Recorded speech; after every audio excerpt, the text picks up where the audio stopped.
Good evening, and welcome back to SleepWise. Tonight, we begin with something so ordinary that it is almost invisible, a ritual of the body that visits us in quiet rooms, on long journeys, and in the dim minutes before sleep. The mouth opens, the jaw lowers, the eyes narrow, and a deep breath seems to arrive from somewhere beneath thought. For a few seconds, the body stretches from the inside. Then the breath leaves, the face softens, and the moment is gone. A yawn is easy to recognize, yet difficult to explain. We know its feeling immediately, but not its purpose. It often comes when we are tired, though not only then.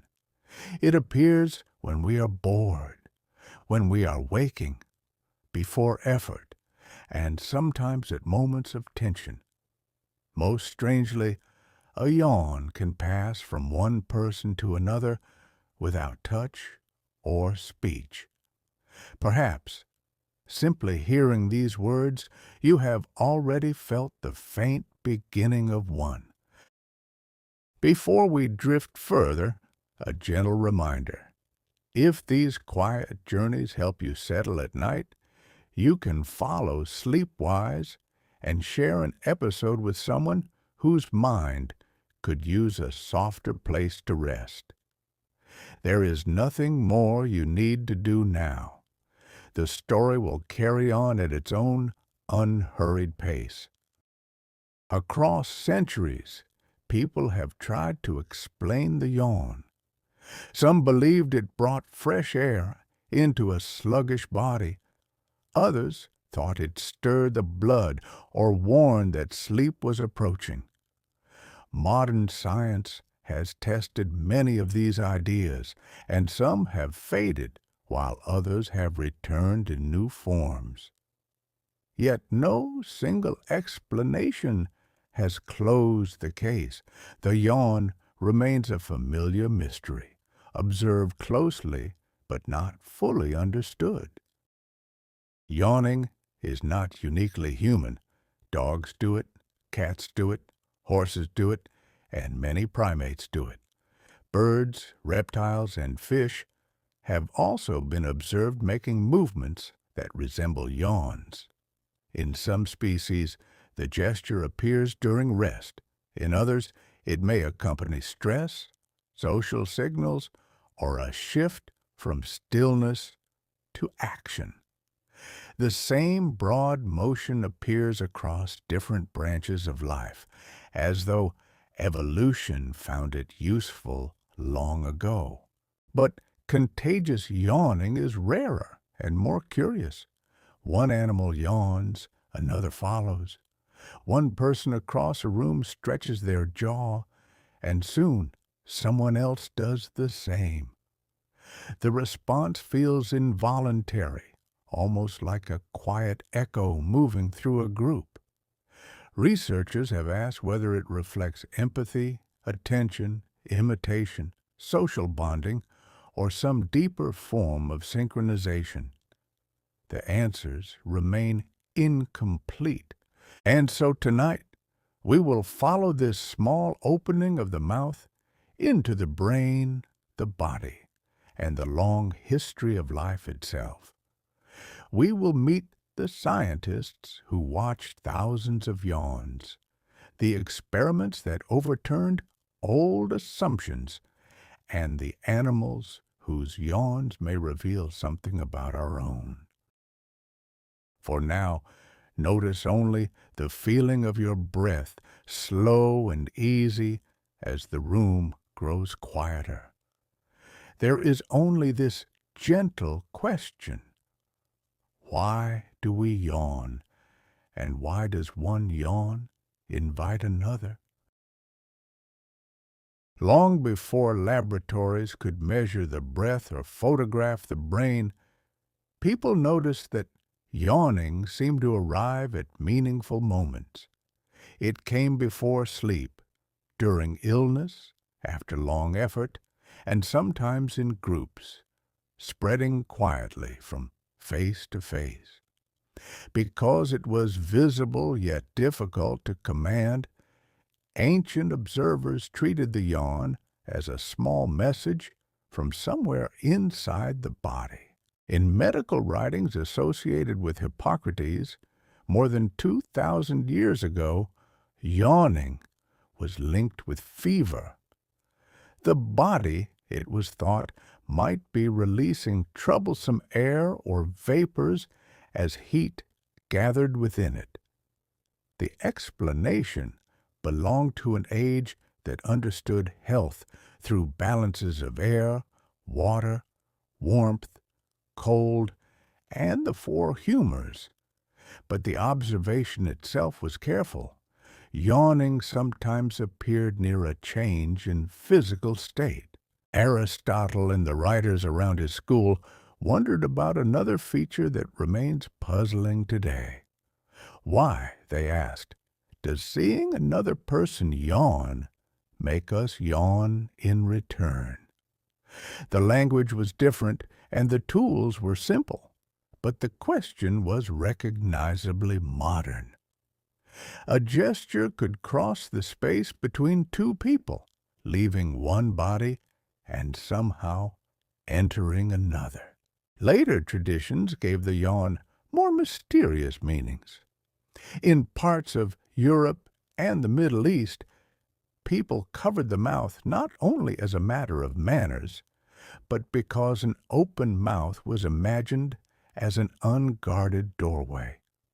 Breath and spirit were often treated as neighbors, and so a yawn could seem like a moment when the inner self briefly loosened its hold. These beliefs varied from place to place, yet they reveal something enduring about the yawn. It feels involuntary enough to belong partly outside the self. We decide to speak, to smile, or to raise a hand, but a yawn often announces itself before permission has been granted. We may suppress it for a moment, but the urge remains, gathering behind the jaw. By the 17th and 18th centuries, physicians increasingly described yawning in mechanical terms. They considered the lungs, the circulation, the nerves, and the movement of the chest. Some imagined that the deep inhalation repaired a shortage of air. Others thought it awakened a sluggish brain or moved blood that had grown slow during stillness.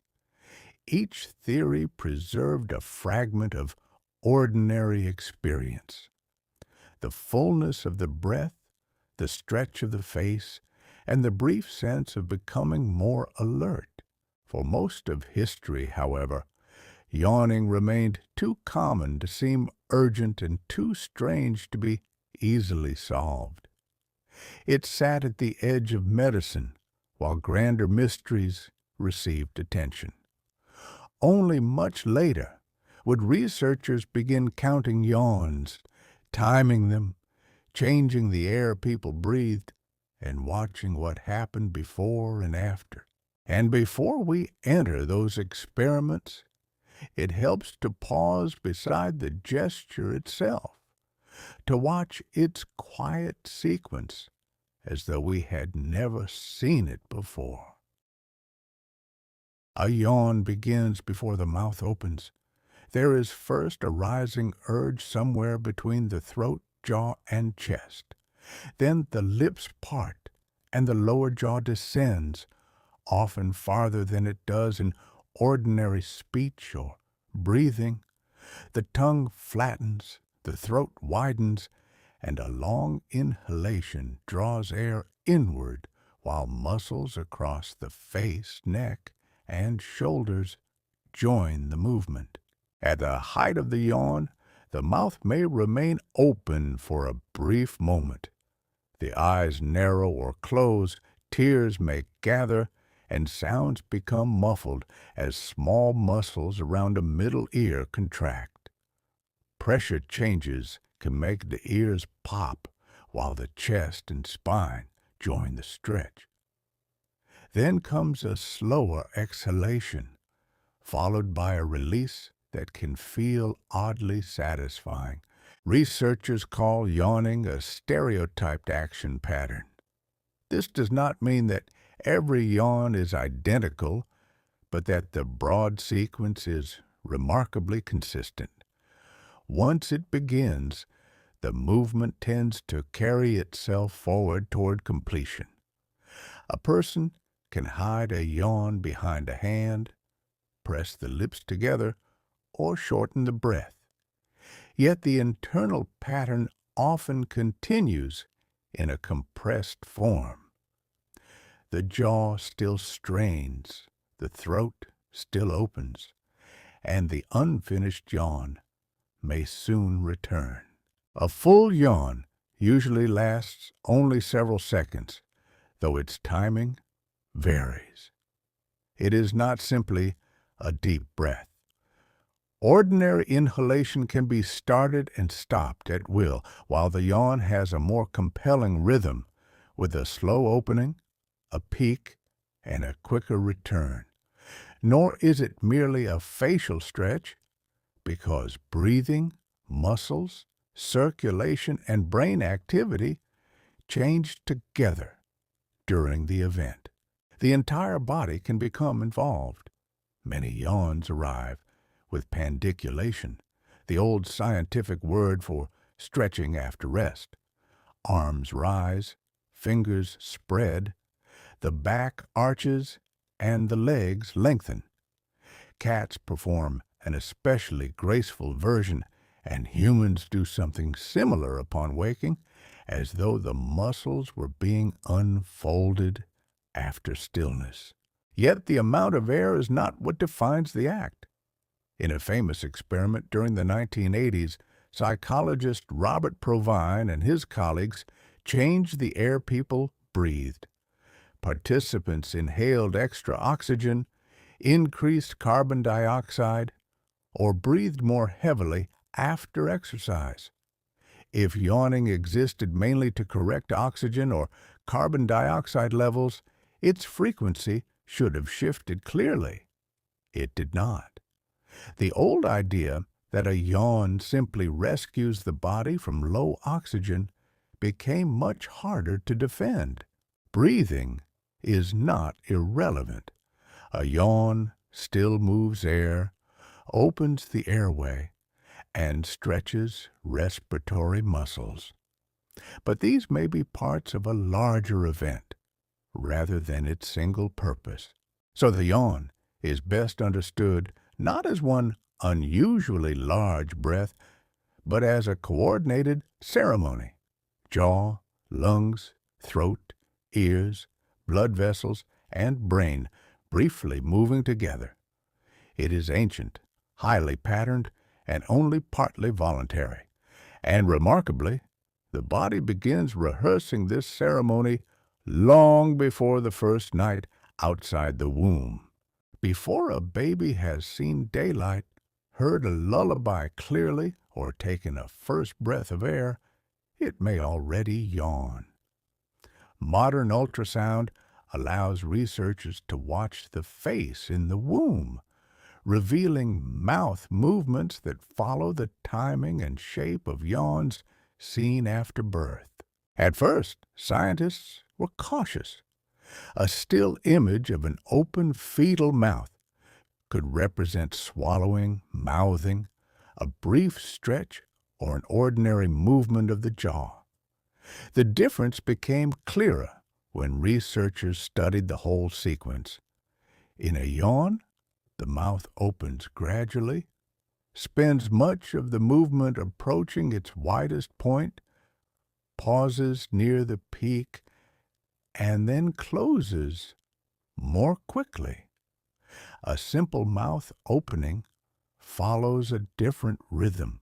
One study followed 15 healthy fetuses with four-dimensional ultrasound at 24, 28, 32, and 36 weeks.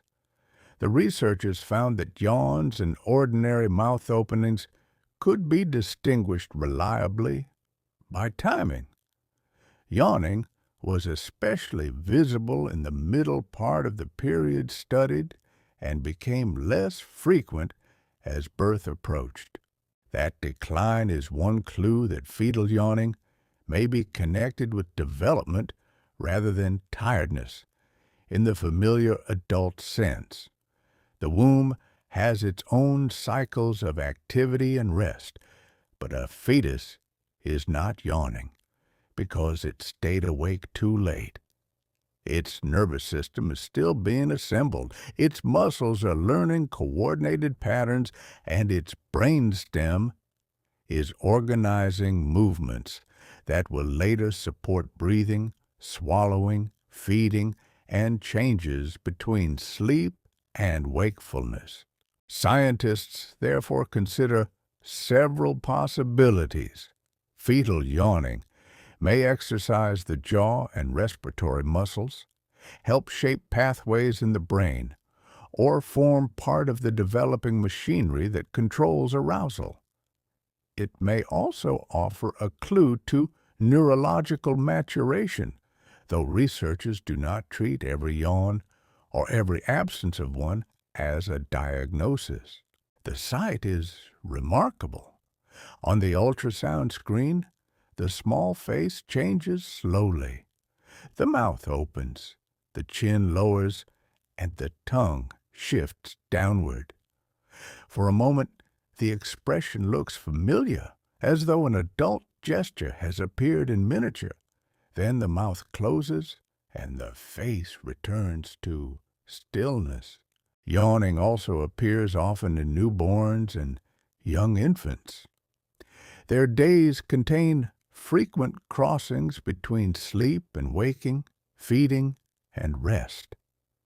The yawn seems to accompany these borders, arriving not only when sleep is near, but when one state is given way to another. This early appearance tells us something important. Yawning is not learned by watching parents, and it does not begin as a social habit. The basic movement is built into the nervous system before birth. Contagious yawning develops later and depends on attention to others.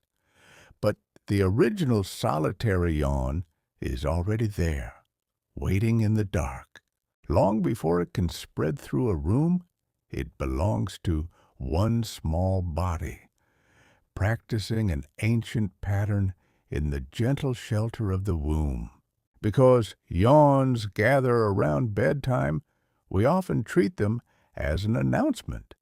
The body is tired and sleep is coming. There is truth in this, but the link is subtler. Yawning does not steadily increase with every hour of wakefulness, nor does it occur only when exhaustion is greatest. Instead, it appears most often near transitions, particularly in the late evening before sleep and in the early morning after waking. Human sleep is guided by two broad forces. One is sleep pressure, which generally builds the longer we remain awake. During waking hours, chemical signals associated with energy use build in the brain. Adenosine is among the best known. As its influence grows, alertness becomes harder to maintain and the desire for sleep deepens.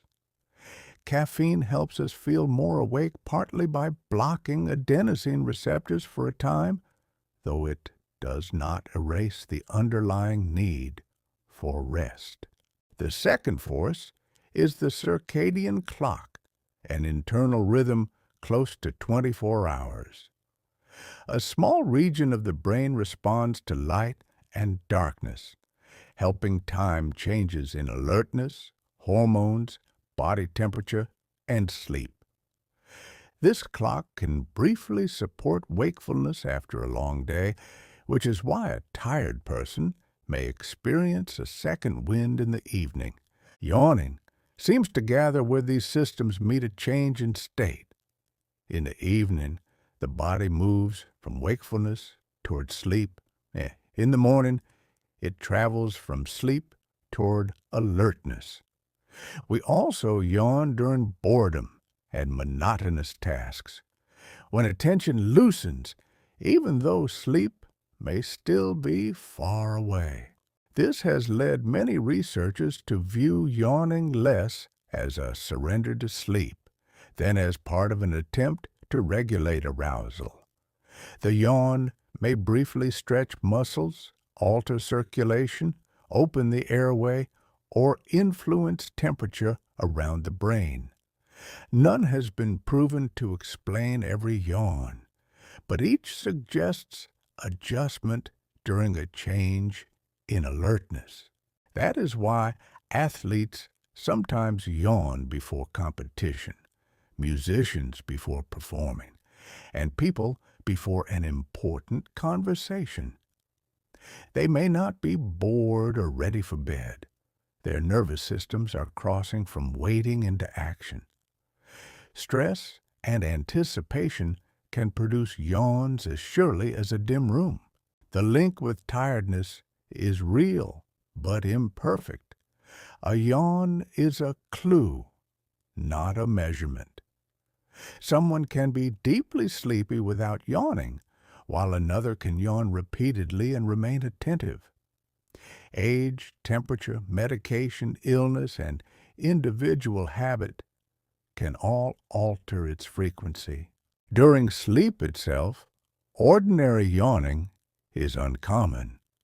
The gesture belongs mainly to the shores of sleep rather than its deepest waters.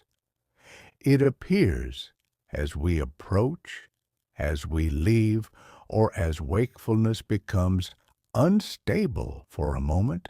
So, when a yawn arrives tonight, it may indeed mean that rest is near.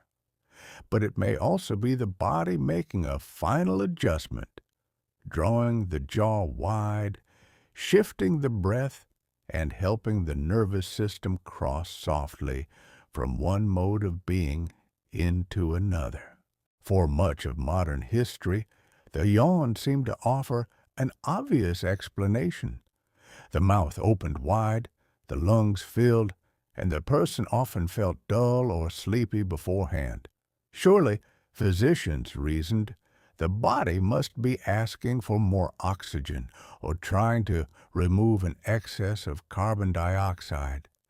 The theory was simple, intuitive, and repeated for generations.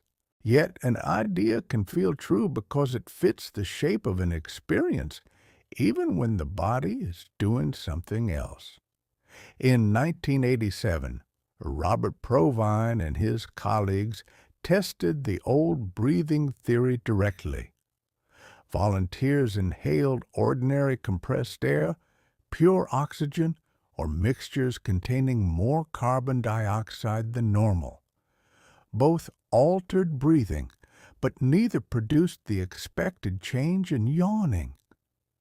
Exercise doubled the participants' breathing rate and increased the body's demand for oxygen. Yet yawning again remained largely unaffected.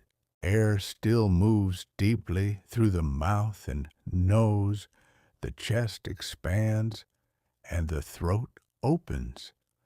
But yawning could not be explained as an emergency response to stale blood. The familiar story of a tired brain begging for oxygen had failed one of its clearest tests. Other explanations followed. Perhaps the yawn stretched tissues that had become still.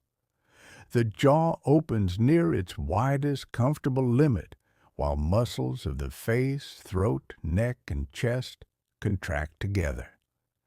This movement can alter pressure in the ears and briefly increase blood flow around the head. A yawn often accompanies a larger bodily stretch, suggesting that it may help restore muscle tone as an animal moves from rest toward activity. Another proposal focused on arousal. Yawns cluster before sleep and after waking, but they also appear before performances, competitions, and stressful events. This led researchers to wonder whether the yawn helps the nervous system change gears. It might not create alertness from nothing, but serve as part of a broader adjustment when attention is fading or when action is about to begin. Other theories involve the middle ear, chemical regulation, communication, and fluids within the head. Some may describe secondary effects or apply only to certain species and situations.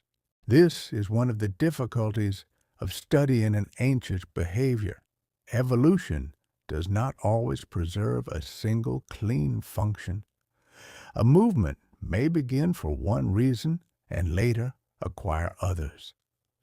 The solitary yawn of a reptile, the anxious yawn of a dog, and the contagious yawn of a human may share the same old motor pattern while serving partly different needs.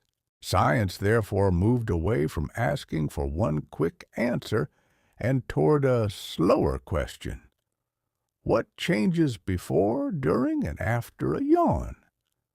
That shift required someone willing to take an undignified little gesture seriously, to count it carefully, and to watch it without assuming that its meaning was already known.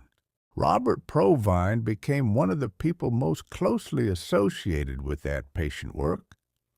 A psychologist and neuroscientist at the University of Maryland, Baltimore County, he was drawn to behaviors that everyone recognizes, but few researchers had considered worthy of a career. Laughter, crying, coughing, hiccuping, tickling, and most famously, yawning. His method was sometimes called sidewalk neuroscience. Rather than beginning with an elaborate machine, he often began with ordinary life. People laugh in conversation, cough in audiences, and yawn in classrooms. These behaviors leave patterns in public view, waiting for someone to notice where they occur, what comes before them, and how one person's action changes another's. Provine treated the yawn as a stereotyped action pattern, a sequence with a recognizable beginning, peak, and release. He asked volunteers to observe yawns, imagine them, resist them, and record when they occurred. He showed people films of yawning faces and compared their responses with neutral expressions. He altered the gases they breathed. He studied the timing of yawns around sleep and waking, and considered how yawning might help synchronize the state of a group. The work had an unusual complication.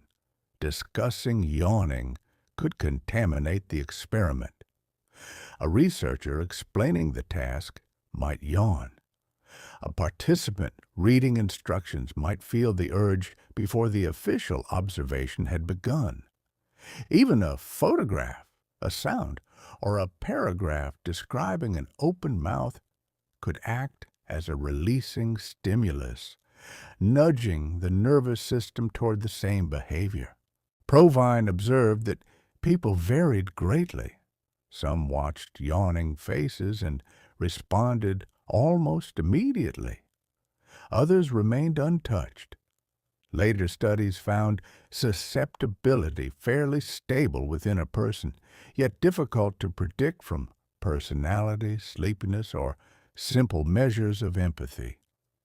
The phenomenon was dependable at the level of a group, but mysterious at the level of an individual. He also helped weaken the oxygen explanation by testing it rather than repeating it. That was characteristic of his approach. The most familiar assumptions he believed could hide the most interesting questions. A yawn was not too trivial for science. It was valuable precisely because it was universal, spontaneous, and only partly under conscious control. Over decades, Provine helped turn yawning from a curiosity at the edge of psychology into a window onto motor patterns, arousal, imitation, and social contagion. He did not solve the yawn, and he was careful not to pretend that he had. Instead, he showed how much could be learned by giving ordinary behavior the dignity of close attention.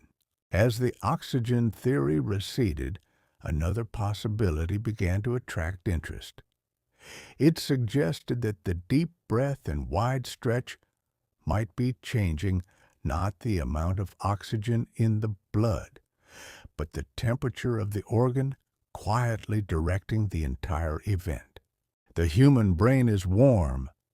Though small in proportion to the body, it consumes a remarkable share of energy, producing heat. Its temperature shifts slightly across the day with sleep, exercise, illness, hormones, and the changing level of neural activity. Like any complex organ, it works within a limited range. From this came the thermoregulatory or brain cooling hypothesis of yawning. The proposed effect is small and indirect, not a sudden chill. A powerful stretch of the jaw may increase circulation around the face and skull, while the deep inhalation draws in air that can cool nasal and oral tissues. Together, these changes might move warmer blood away and cooler blood toward the head. Andrew Gallup and other researchers tested this proposal in unusual ways. In one experiment, participants watched videos of people yawning while breathing normally, breathing through the mouth, or breathing only through the nose. In another, they held warm room temperature or cold packs against the forehead. Nasal breathing and forehead cooling sharply reduced contagious yawning in that study, as though the body had less reason to produce its own cooling response. Later work examined the idea of a thermal window. If yawning helps regulate temperature, it should not simply increase as the air becomes hotter. Cooler air could assist heat exchange, while extremely hot air might offer little benefit. Studies in humans and other animals have reported patterns broadly consistent with this prediction, though the details vary by species, climate, and method. Thermal imaging has also revealed small changes in facial temperature around yawning. In one study, the surface of the face cooled measurably in the seconds after a yawn. Animal experiments have found that rises in brain temperature can precede yawning, and that temperature may fall afterward. These findings give the theory shape, but do not make it final. There are important cautions. Cooling the face is not the same as proving that the brain itself has been cooled for a useful purpose. Some experiments use contagious yawning as a substitute for spontaneous yawning, even though the two may not be identical.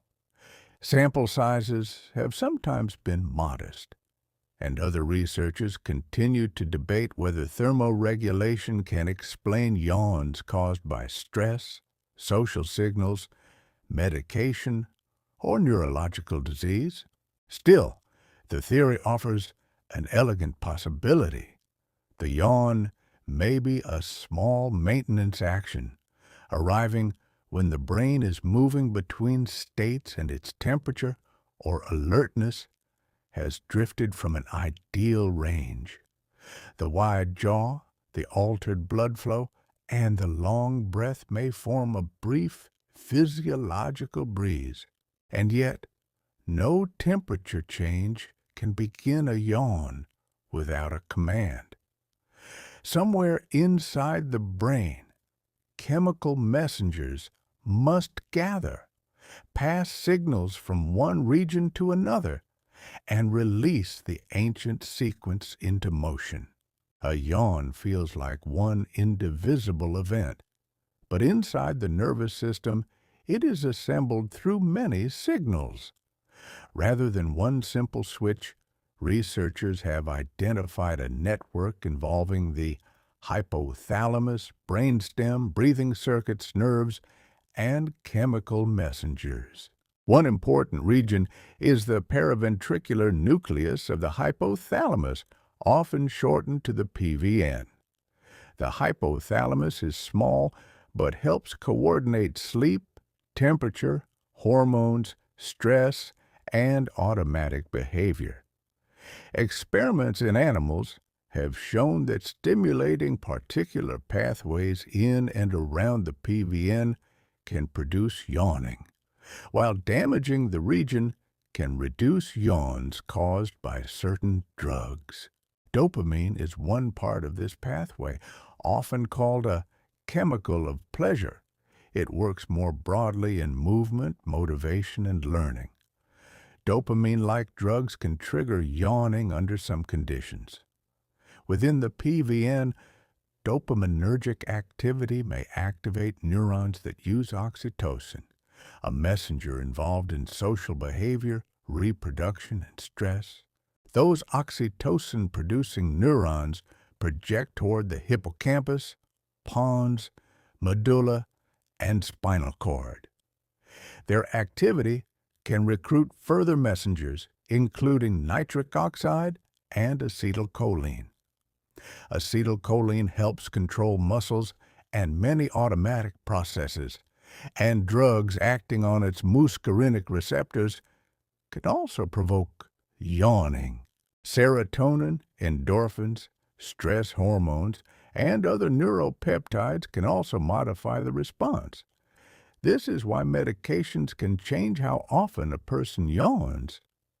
Antidepressants, opioid-related drugs, dopaminergic medicines, sedatives, and anesthetics may increase or decrease yawning.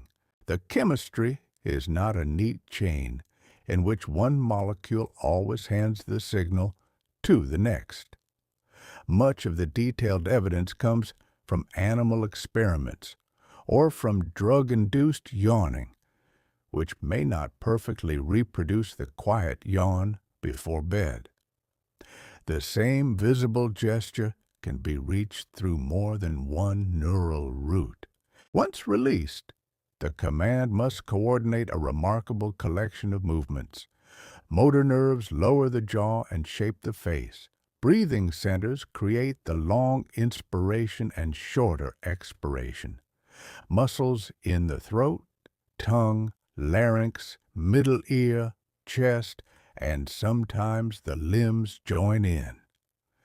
Heart rate and skin conductance may shift briefly, and the entire pattern unfolds with little need for conscious guidance. Consciousness can interfere, but only partly. You may close your mouth, turn away, or shorten the sound. Yet the hidden program continues. The brain has begun a sequence older than language, and social manners can only disguise it. This neural machinery explains how one body produces a yawn. It does not yet explain the stranger event, when another person's face, voice, or even the thought of yawning reaches into that machinery and quietly starts it for them. Contagious yawning begins with perception. You see another mouth open, hear the slow inhalation across a room, or read a description of the gesture, and something in your own body begins to prepare the same pattern. It may come at once, minutes later, or not at all. What spreads is information.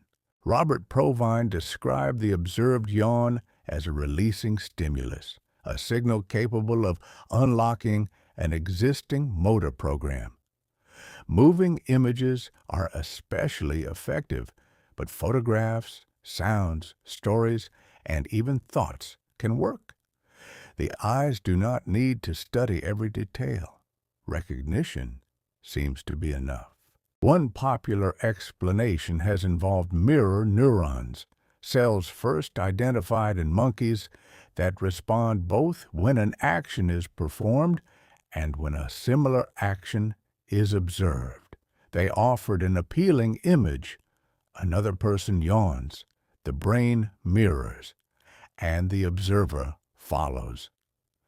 But human brain imaging studies have not produced one simple mirror neuron answer.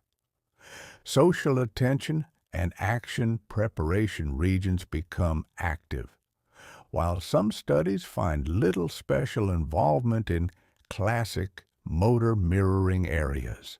A later experiment used transcranial magnetic stimulation to measure excitability in the motor cortex, while adults watched yawning videos. Motor excitability differed between people and helped predict susceptibility. When participants were told to resist, the urge could become stronger, even if the visible yawn was suppressed.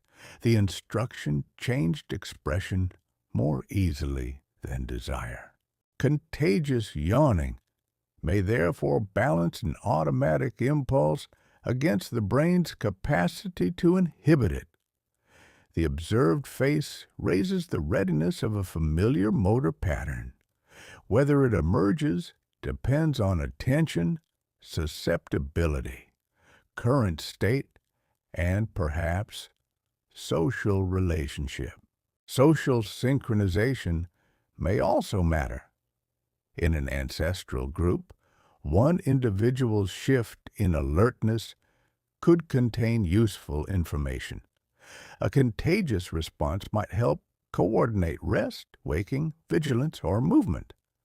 This remains an unproven evolutionary story, but could explain why a private adjustment travels through a group.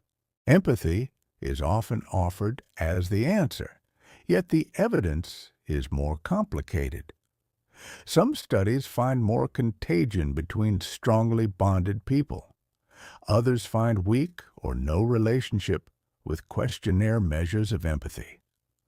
A person who does not catch a yawn is not therefore cold or uncaring, and a person who catches everyone is not necessarily more compassionate.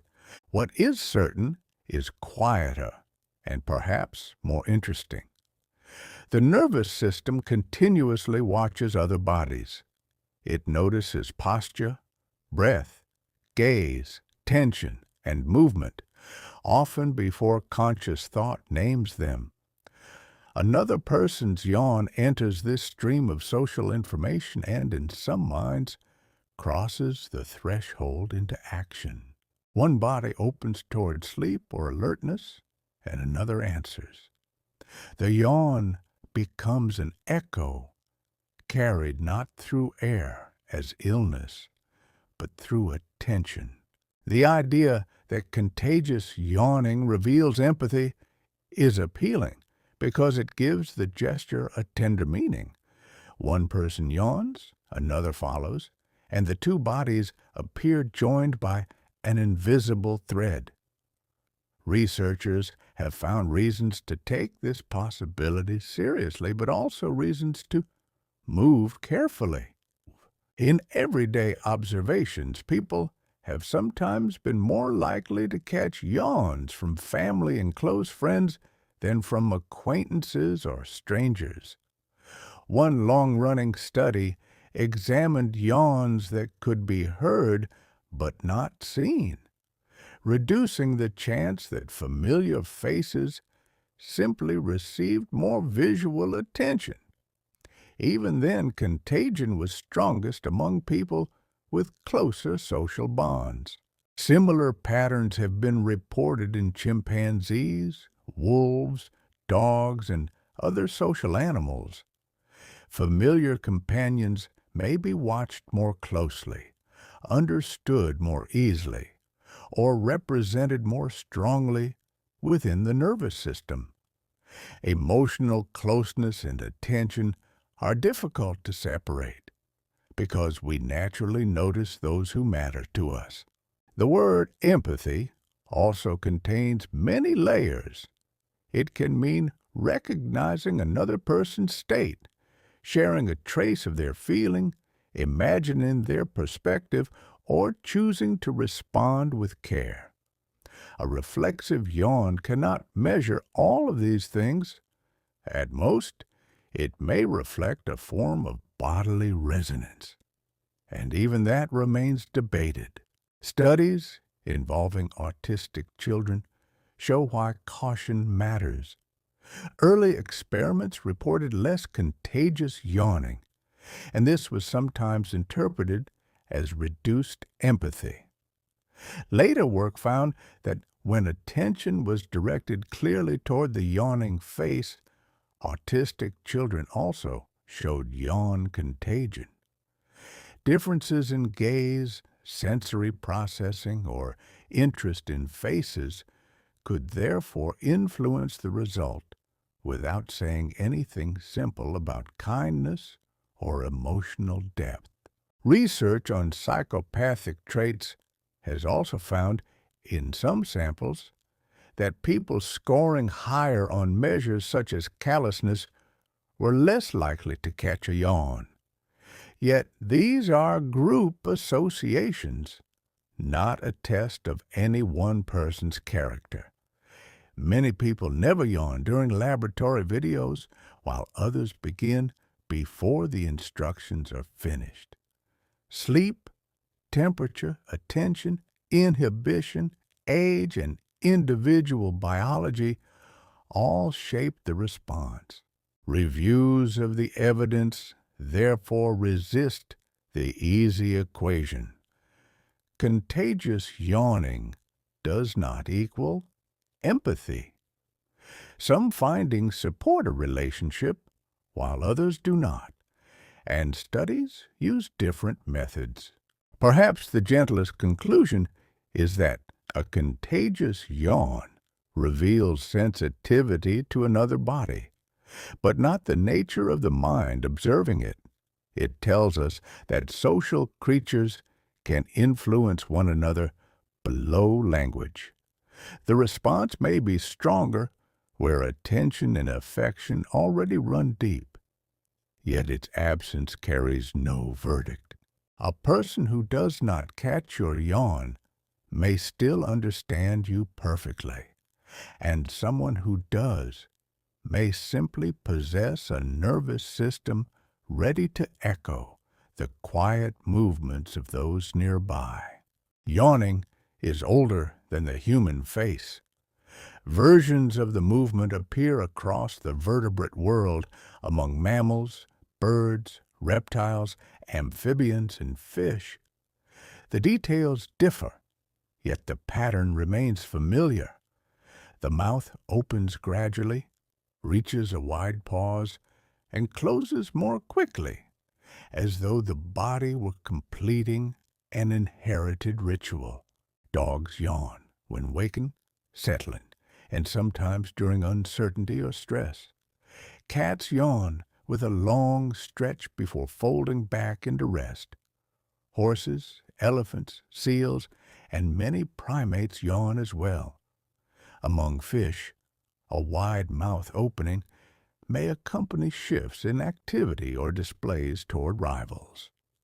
A snake's open jaws can resemble a yawn, though reptiles may also gape to reposition the jaw or regulate temperature. So observers must distinguish similar-looking actions. The basic yawn is widespread. Contagious yawning is less so and harder to prove. Researchers must show that an animal yawns more often after seeing or hearing another yawn than during a suitable control condition. A few yawns in a group are not enough because animals may simply be sleepy together or responding to the same heat, meal, or disturbance. Chimpanzees provided some of the earliest strong non-human evidence.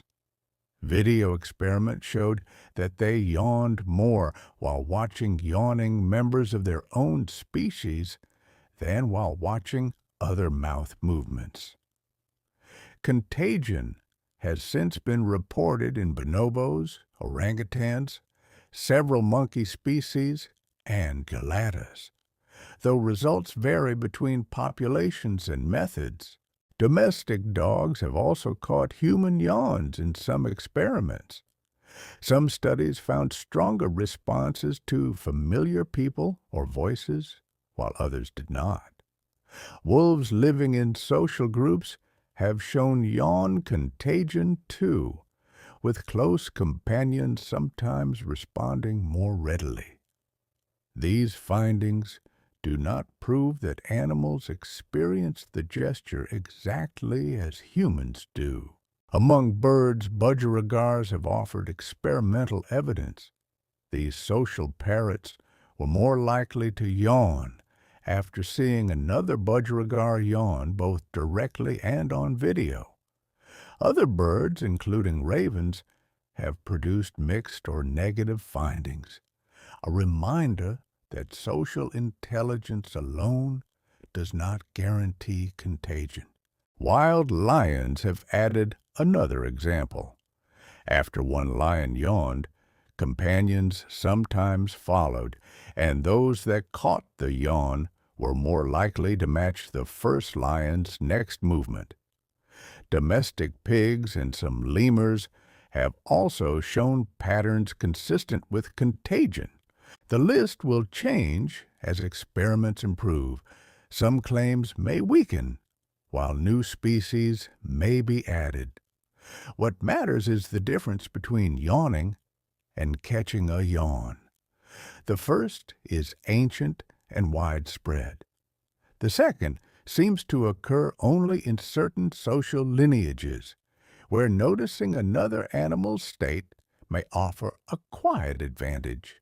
Across a bedroom, a forest canopy, a kennel, or a sunlit savanna, the same broad gesture opens and closes, but only sometimes does another body answer.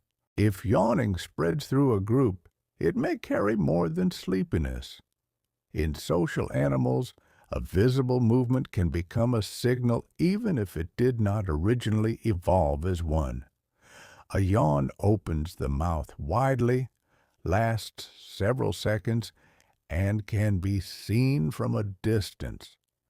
It tells nearby companions that something in the yawner's state is changing. Sometimes that change is peaceful. A resting group may be preparing to rise, travel, feed, or settle again. Among wild lions, researchers observed that yawns often appeared near shifts between inactivity and movement. When one lion caught another's yawn, the responder became more likely to copy the first animal's next action, such as standing or lying down. The yawn seemed to help align bodies before the group moved together. Such coordination matters. Wolves travel and watch one another closely. Primates move through forests where separation can be costly. A small signal that helps companions change activity at roughly the same time could reduce confusion without requiring a loud call. Yawning may also accompany tension. Dogs often yawn in unfamiliar situations, during training, or when approached in ways they find uncomfortable. Behaviorists sometimes describe this as displacement behavior, an ordinary action appearing during conflict between impulses. A dog may want to approach and withdraw at once, and a yawn emerges in the pause. It should not be read alone, but beside posture, ears, tail, gaze, and the surrounding situation. In some primates and other mammals, yawns expose large canine teeth. Males of certain species yawn more often than females, where status and competition matter. The movement may function partly as a display, reminding observers of strength without beginning a fight. A human bedtime yawn and a primate threat display can share the same ancient motor pattern while carrying different meanings. Fish provide another version. In Siamese fighting fish, wide mouth gapes appear during aggressive encounters. Reptiles may gape during defense. These actions are not always identical to mammalian yawns, yet they show how an open mouth can become communication. Meaning also depends on timing. A solitary yawn after waking may be a bodily adjustment. A yawn after conflict may reflect arousal or stress. A sequence passing through a resting group may prepare coordinated movement. Evolution often works this way, layering new uses onto old behaviors rather than designing a separate gesture for every message. For humans, yawning has become social in another sense. We apologize for it, hide it, and worry that it suggests boredom. Yet the body may be saying something broader. Attention is shifting, tension is changing, or wakefulness is being recalibrated. The yawn does not speak in sentences. It offers only a soft public clue. Around it, companions read the room, the hour, and one another, and sometimes answer with the same widening breath. Most yawns are harmless. They arrive with tiredness, boredom, waking, stress, or the sight of someone else yawning, and they pass without meaning anything more. Medicine becomes interested only when yawning changes sharply from a person's usual pattern, becomes relentless, or appears beside other symptoms. Because the yawn is organized through the hypothalamus, brainstem, motor pathways, and chemical messengers, disturbances in these systems can sometimes alter it. Neurologists have described excessive yawning around strokes, especially when areas involved in movement, attention, or automatic behavior are affected. In a rare phenomenon called parakinesia brachialis occidens, a weakened arm may rise involuntarily during a yawn after certain strokes, revealing how deeply the yawning program is connected to motor circuits. Yawning has also been reported before, during, or after some epileptic seizures. In migraine, repeated yawning can occur during the early warning phase, sometimes hours before head pain, alongside changes such as fatigue, food craving, or difficulty concentrating. People with multiple sclerosis, Parkinsonian disorders, or other neurological conditions may occasionally notice unusual yawning as well. These associations sound dramatic when listed together, but they need proportion. Yawning by itself is not a useful test for stroke, epilepsy, migraine, or any other illness. Common things remain common, and an evening yawn is usually simply an evening yawn. Doctors pay attention to context, sudden weakness, trouble speaking, loss of awareness, severe new headache, fainting, or a change from normal matter far more than the yawn alone. Medications are a more frequent explanation for unusual yawning. Drugs that influence serotonin, dopamine, acetylcholine, opioids, or other signaling systems can increase or reduce the reflex. Some antidepressants are known to cause yawning even when a person does not feel sleepy. Dopamine-related medicines may provoke it, while withdrawal from certain drugs can change it as the nervous system readjusts. Yawning also appears before fainting in some people. As blood pressure and heart rate shift during a vasovagal episode, a person may feel warm, pale, nauseated, lightheaded, and begin to yawn. Here again, the gesture is one small part of a larger pattern. For physicians, the value of yawning is not that it names a disease. It is that an ancient automatic behavior can reveal which networks are being stimulated, inhibited, or reorganized. A detail that seems trivial may become useful when placed beside examination, history, and timing. The yawn is therefore both ordinary and informative. Most of the time it belongs to the harmless rhythm of daily life. On rare occasions, its frequency or setting offers a clue, not an answer, gently reminding medicine that the nervous system often speaks through small movements long before it speaks in words. A yawn is not entirely beyond control. We can press the lips together, cover the mouth, tighten the jaw, or turn away. In public, people often hide the gesture because it can be mistaken for boredom or inattention. Yet, suppression rarely feels like cancellation. The yawn often continues behind the closed mouth, reduced but unfinished. This is because the urge and the visible movement are not the same thing. The nervous system may prepare the action before the face is allowed to perform it. You can prevent the jaw from opening fully, but pressure in the throat, chest, and facial muscles may remain. A stifled yawn can escape through the nose, tighten the eyes, or end in a smaller breath. Sometimes another yawn soon follows, as though the interrupted sequence were asking for completion.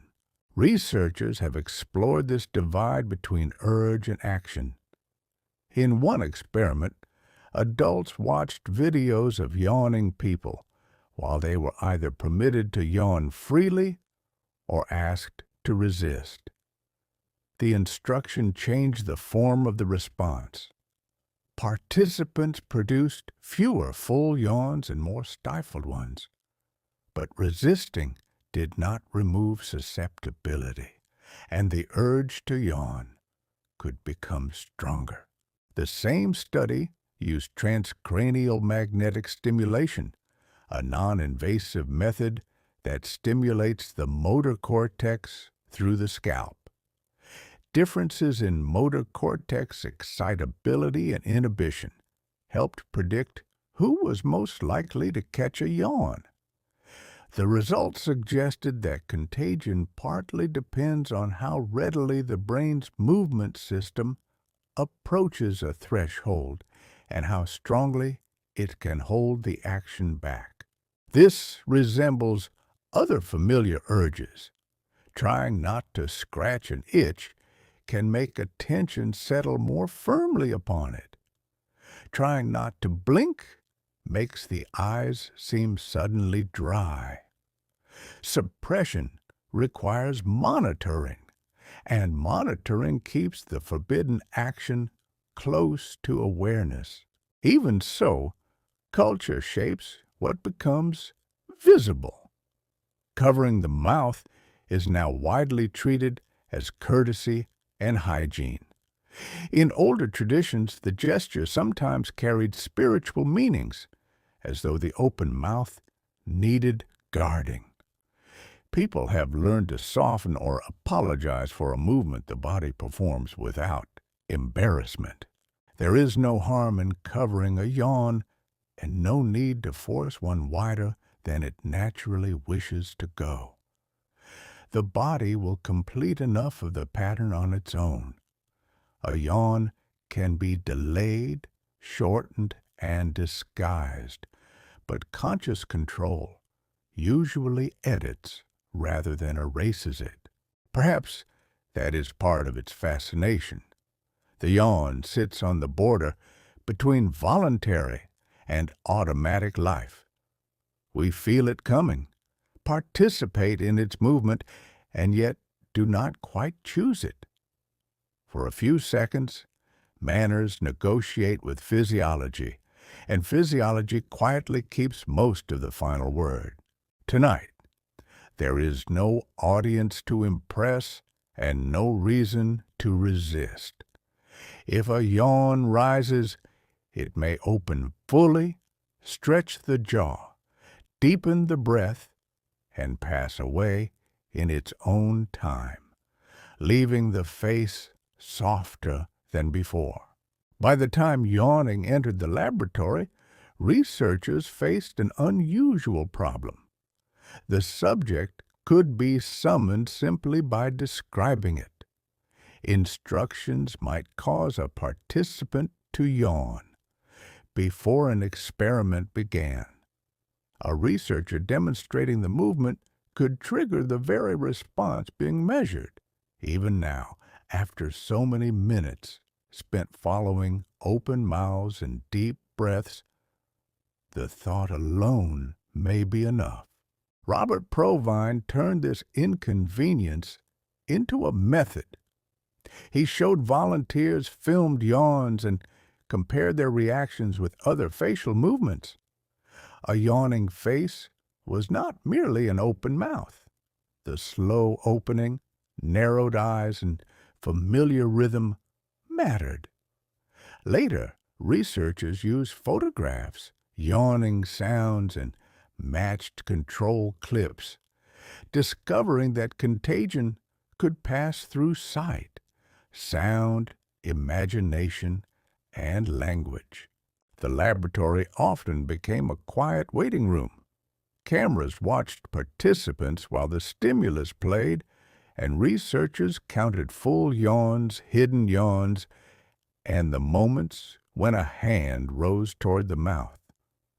Some people answered almost immediately. Others watched an entire sequence without the faintest urge. In a large study, volunteers viewed 3 minutes of yawning faces, and susceptibility proved fairly stable within individuals. Yet much of the difference between people remained unexplained by sleepiness, empathy scores, or time of day. Another experiment asked adults either to yawn freely or to resist while watching videos. Resistance changed what appeared on the face, producing more stifled yawns, but did not erase the underlying tendency. The urge could even grow stronger, like an itch made louder by the command not to scratch. Animal studies required careful controls.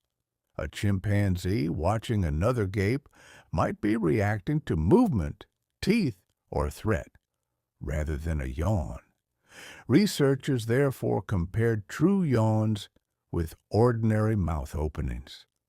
Budgerigars were tested beside living companions and with videos, while dogs were shown human and canine yawns alongside similar expressions. Results were sometimes positive, sometimes uncertain, and often sensitive to the design. That inconsistency is not failure. It reveals how much attention matters. A filmed face, a familiar voice, the length of observation, and the animal's current state can all alter the chance that a yawn appears.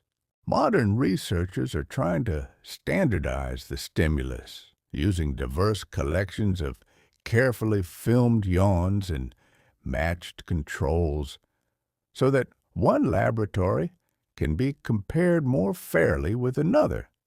They also measure more than the visible gesture: the reported urge, breathing, pupil size, skin temperature, heart activity, and changes in the motor cortex. The famous yawning experiment is therefore rarely dramatic. It is a person in a chair watching another person breathe. Yet inside that still room lies an elegant question. How can a movement seen outside the body become an urge felt within it? A yawn leaves no fossil. No stone preserves the moment of the first one, and no footprint records a sudden, deep breath.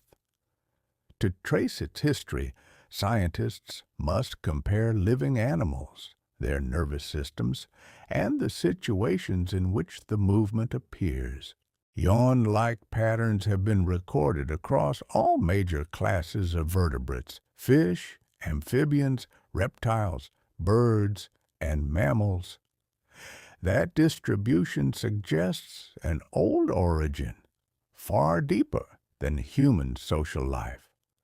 The common ancestor cannot be identified with certainty from behavior alone, but the gesture was almost certainly present long before speech or the first primates.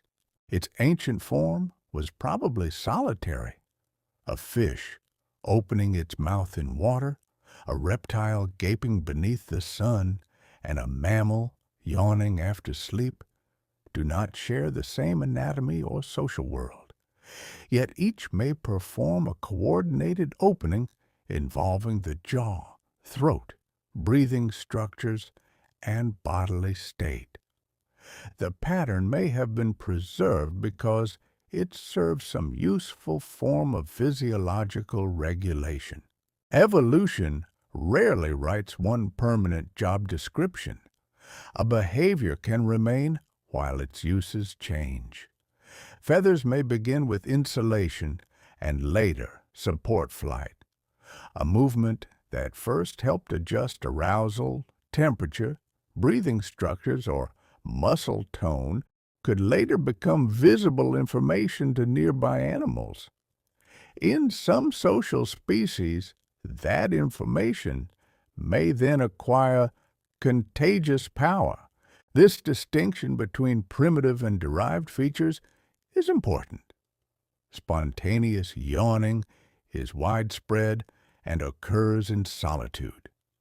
Contagious yawning is comparatively uncommon and appears unevenly among social mammals and at least some birds. It may be a later layer placed over an older bodily program, using perception to trigger a movement that already existed. Brain size may shape the visible form. Comparative research has found relationships between yawn duration and measures of brain size or neural complexity across animal groups. A longer yawn does not mean a wiser animal, and such correlations do not prove a single function, but they support a connection to the nervous system. The gesture has also been adapted for display. In species with prominent canine teeth, a yawn can reveal weaponry without an attack.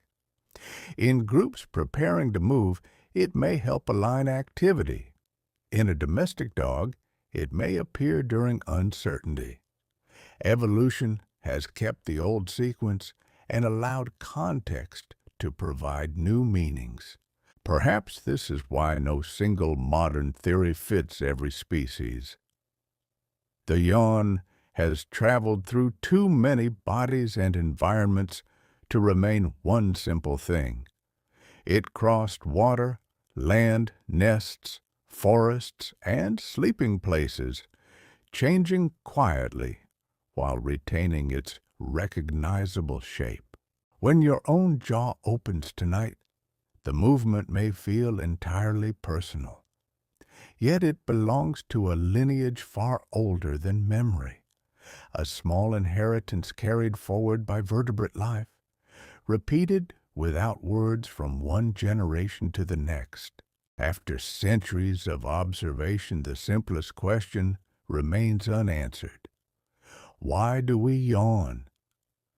Science has removed some possibilities and strengthened others, but it has not found one explanation for every person, animal, and setting.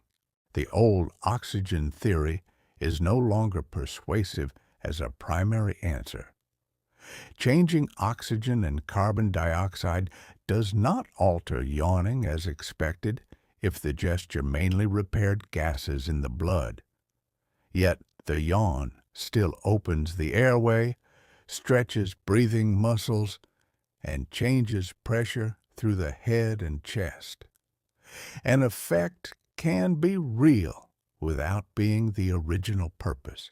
The brain cooling hypothesis offers testable predictions and has gathered support from temperature studies, seasonal patterns, facial cooling, and animal experiments. Researchers still debate the size and usefulness of any cooling effect. A change measured at the face is not automatically a meaningful change deep within the brain, and temperature alone may not explain yawns produced by stress, drugs, illness, or contagion. The arousal theory also fits ordinary life. Yawns cluster around waking, sleeping, boredom, anticipation, and shifts in activity. They may help the nervous system move between states rather than merely make a tired person alert. But regulating arousal is broad, and scientists still need to identify what the yawn changes and how long any effect lasts. Then there is contagion. Motor cortex excitability helps explain susceptibility, while attention, familiarity, development, and social setting may shape the response. Empathy may contribute in some circumstances, but it is not a reliable single answer. Mirror neurons offer an attractive metaphor, yet the evidence points toward a wider network. Even the definition is difficult across species.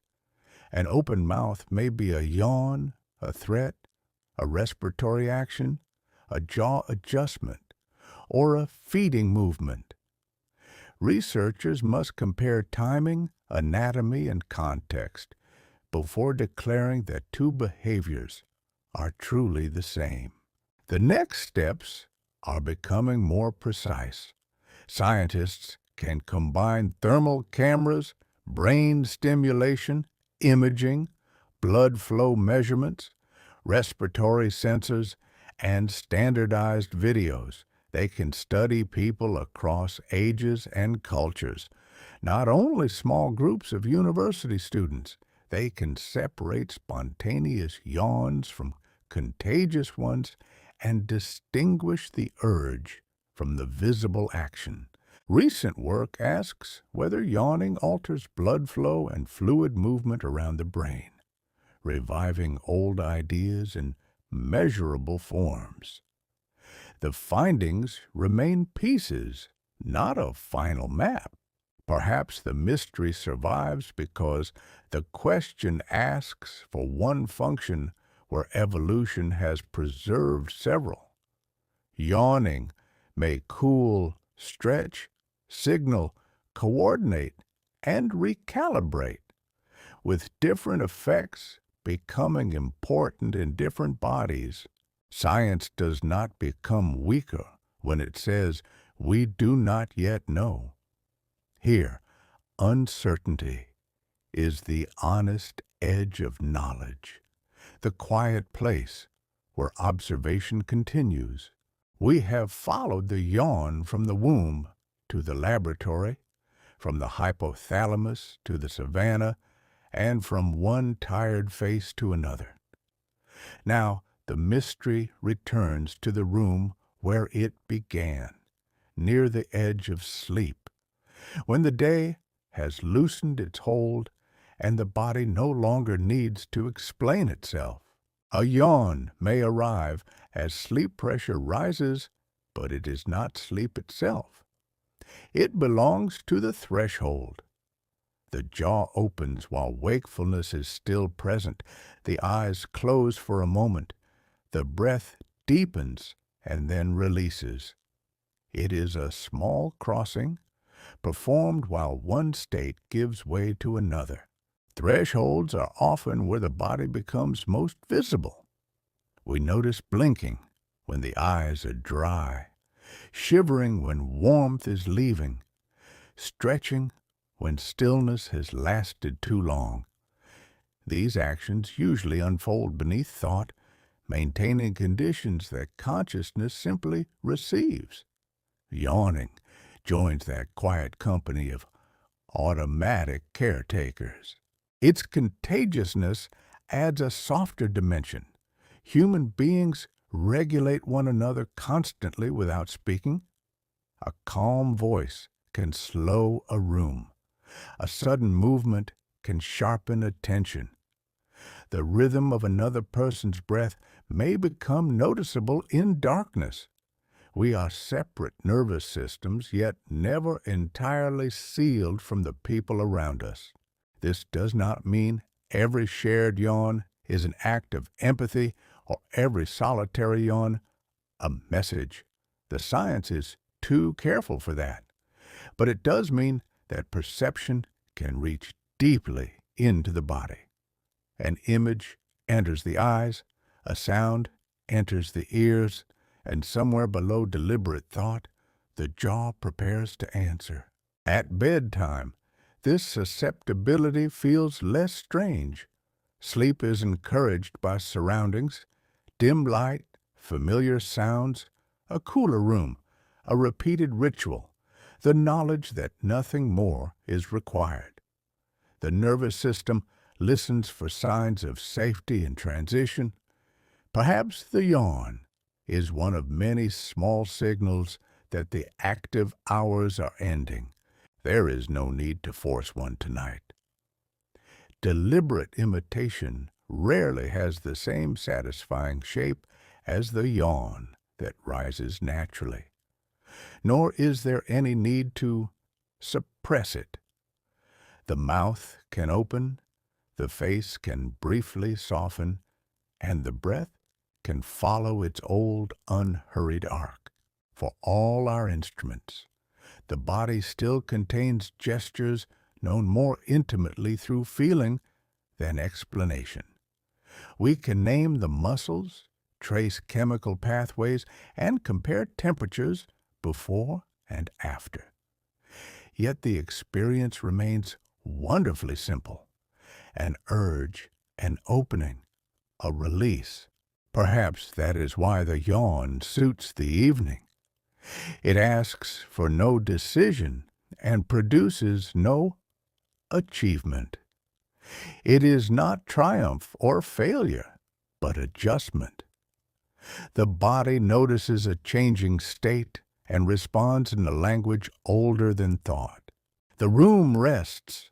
Beyond it, many people and animals are waking, resting, and yawning beneath different skies.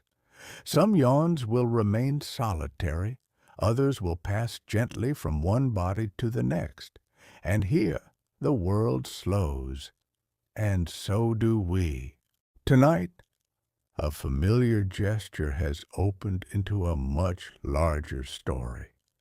What seemed like a simple sign of tiredness has led through ancient medicine, fetal development, brain chemistry, temperature, evolution, social attention, and the work of scientists who did not dismiss the ordinary.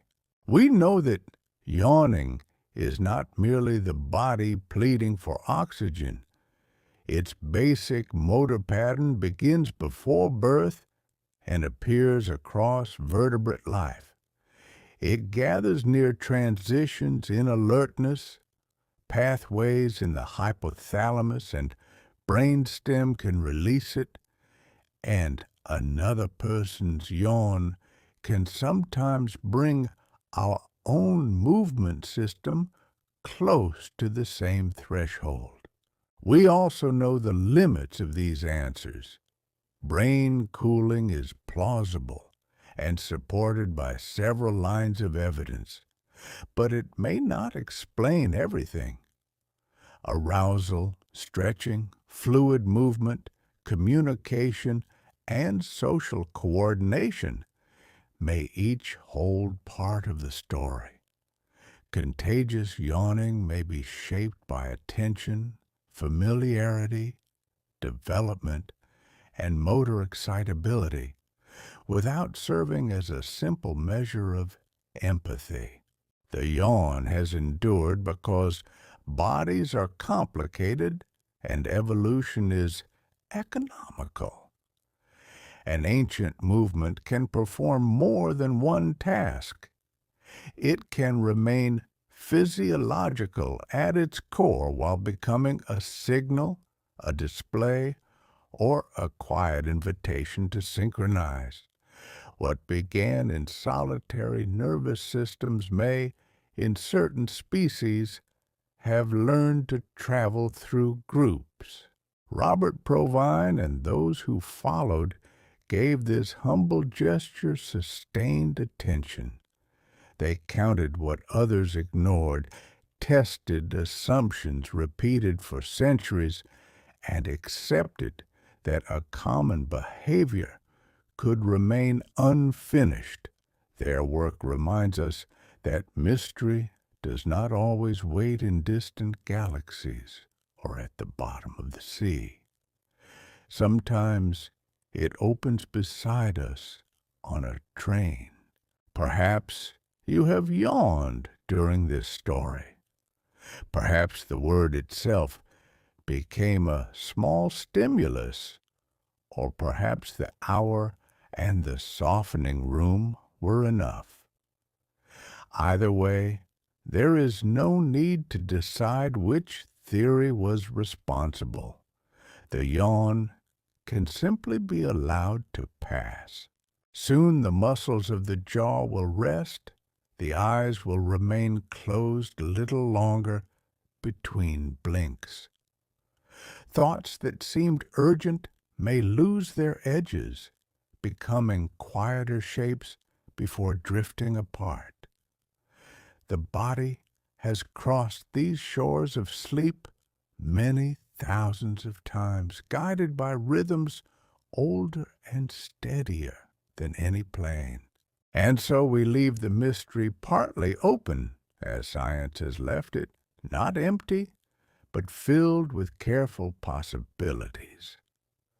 The yawn may cool, awaken, stretch, communicate, or prepare.